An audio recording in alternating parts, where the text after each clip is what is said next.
Assalamualaikum warahmatullahi wabarakatuh. Nah, teman-teman, di sini saya akan menjelaskan cara pembuatan simplisia yang baik. Yang pertama itu pengumpulan bahan baku.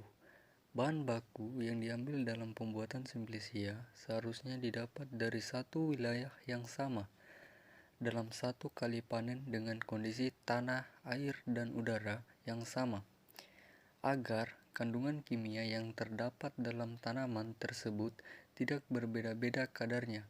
Waktu panen sangat diperhatikan dalam pengumpulan bahan baku ini. Lanjut yang kedua, sortasi basah. Pada proses sortasi basah ini, bahan baku tanaman yang akan dibuat simplisia dilakukan sortir atau sortasi langsung setelah proses pemanenan.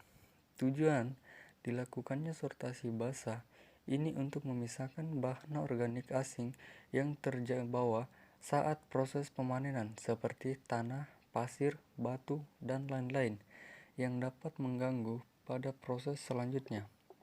Walaupun namanya sortasi basah, tapi proses ini tidak menggunakan air untuk mengerjakannya. Lanjut yang ketiga, pencucian. Proses pencucian ini dilakukan menggunakan air yang mengalir agar air yang membersihkan tanaman yang akan dibuat simplisia selalu baru. Tujuan dilakukannya pencucian adalah agar lebih membersihkan sisa-sisa bahan organik asing yang masih menempel pada saat sortasi basah. Lanjut yang keempat, perajangan. Bagian tanaman yang biasa dilakukan proses perajangan ini misalnya seperti bagian korteks atau kulit kayu, semen, biji, furtus, buah, rizoma akar. Tujuan dilakukannya proses perajangan ini untuk memperluas permukaan bagian tanaman yang digunakan agar pada saat proses pengeringan dapat mengering secara merata dan dengan waktu yang cepat. Lanjut yang kelima, pengeringan. Proses pengeringan ini dapat dilakukan dengan 3 cara tergantung dari sifat kandungan kimia yang spesifik dimiliki oleh tanaman yang akan dibuat simplisia.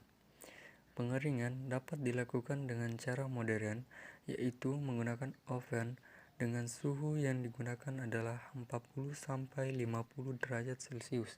Dengan cara tradisional, yaitu menggunakan pemanasan di bawah sinar matahari langsung dan dapat dilakukan dengan proses mengangin-anginkan. Lanjut yang keenam, sortasi kering. Proses sortasi kering atau sortir kering ini tujuan dan maksudnya hampir sama dengan proses sortasi basah. Namun, pada proses sortasi kering ini memisahkan bahan organik asing yang kemungkinan timbul pada proses pemanasan atau pengeringan, misalnya apabila ada yang gosong atau pengeringan yang tidak merata. Nah, lanjut yang ketujuh, penggilingan. Apabila simplisia yang digunakan akan dibuat serbuk, maka diperlukan proses penggilingan ini agar mempermudah saat proses ekstraksi apabila akan melakukan pengujian lanjutan.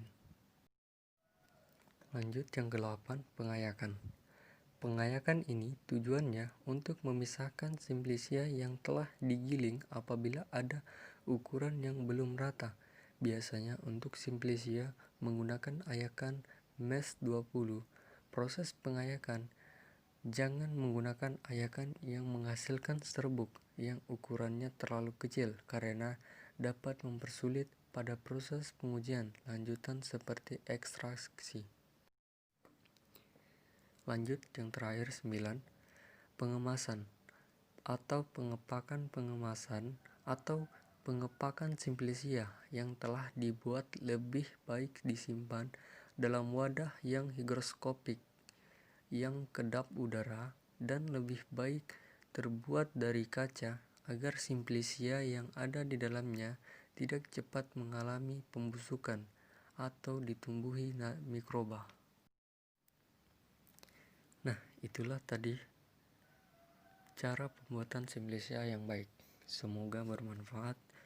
Dengan ucapan wabillahi taufiq wal hidayah. Wassalamualaikum warahmatullahi wabarakatuh.